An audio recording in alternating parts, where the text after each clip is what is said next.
Hi peeps, I'm Auriel Grace, and today's psychic tip is the birthstone for September, which is sapphires.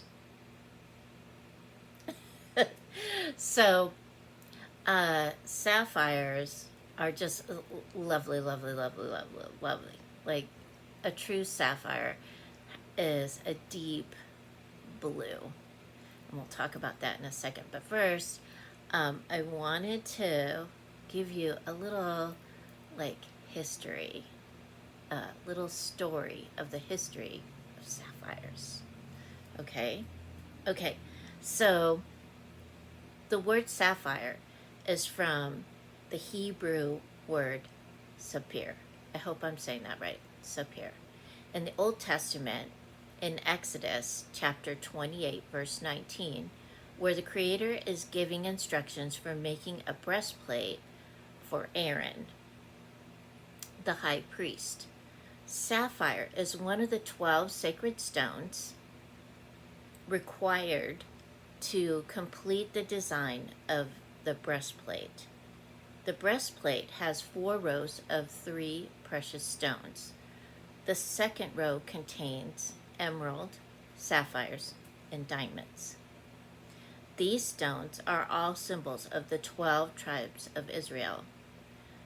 All right, so, and I was thinking, ooh, maybe we'll do like a spiritual show on the breastplate to find out what other crystals are in it and what the breastplate was about. So I think I might do some research on that. Let me know in the comments if you want to know about Aaron's breastplate. All right. Okay, so sapphires themselves are from the trigonal system. All right, they form like prismatic. They're very like sparkly.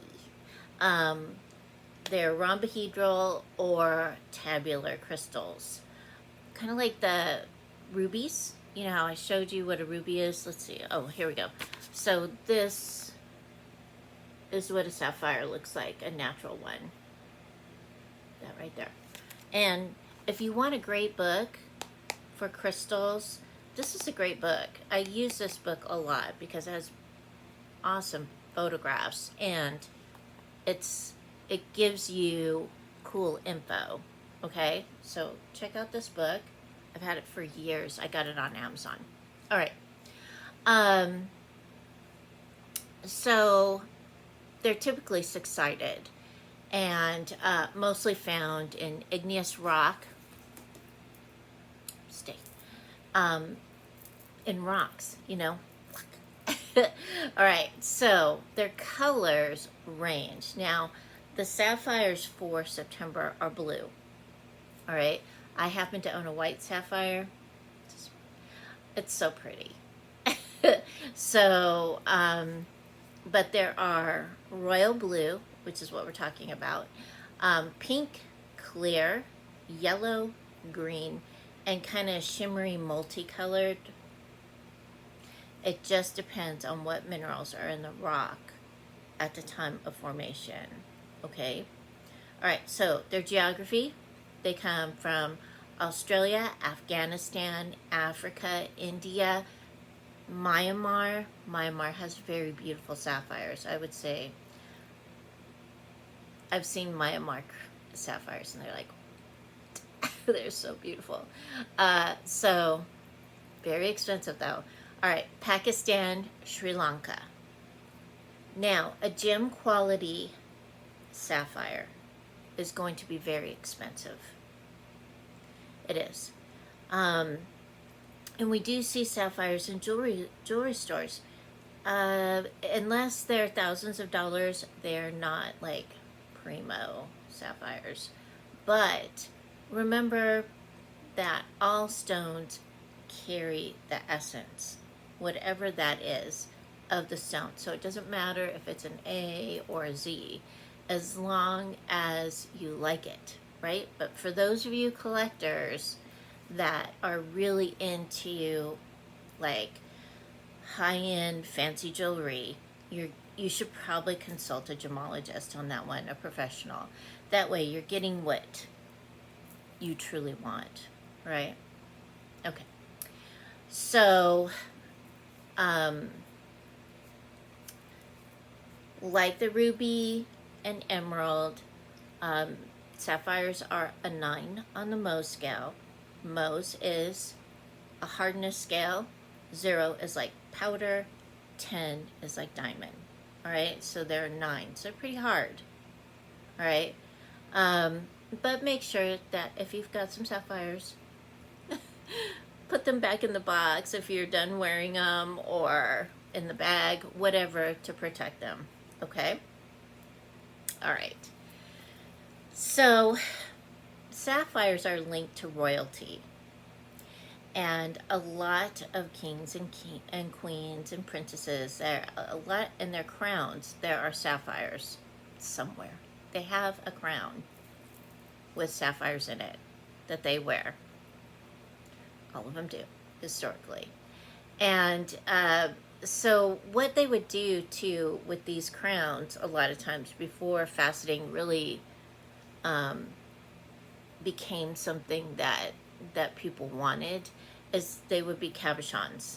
And so you may be looking at an ancient crown that is a cabochon instead of faceted, and they say it is a sapphire. And yeah, it probably is a sapphire. That big old cabochon. Yep. I know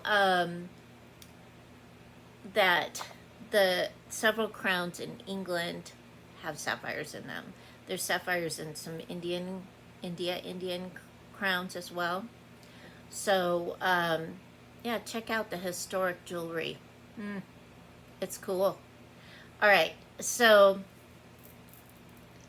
it is it enhances clear and truthful communication, assists in stimulating intuitive abilities by placing pieces of sapphire on your throat, third eye, and crown. So it'll stimulate it for that intuitive ability, you know, and what you'll probably feel like a little bit of tingliness as you do that. You can get raw sapphires.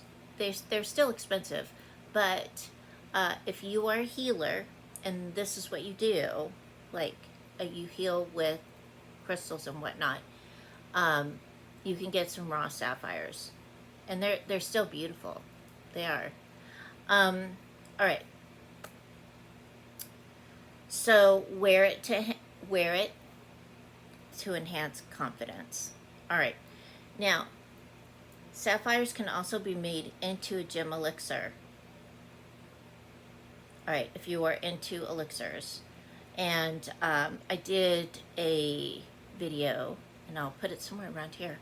I did a video on gem remedies and elixirs, and so you can check that out as well. It's kind of cool and fun to, you know, be a mad scientist with the gemstones.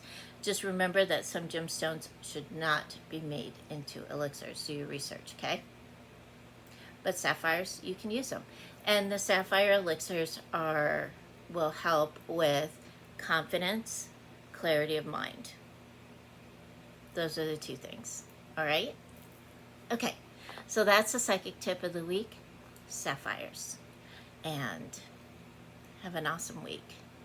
And remember, keep your heart open and aligned with the energy of love. I'll see you next time.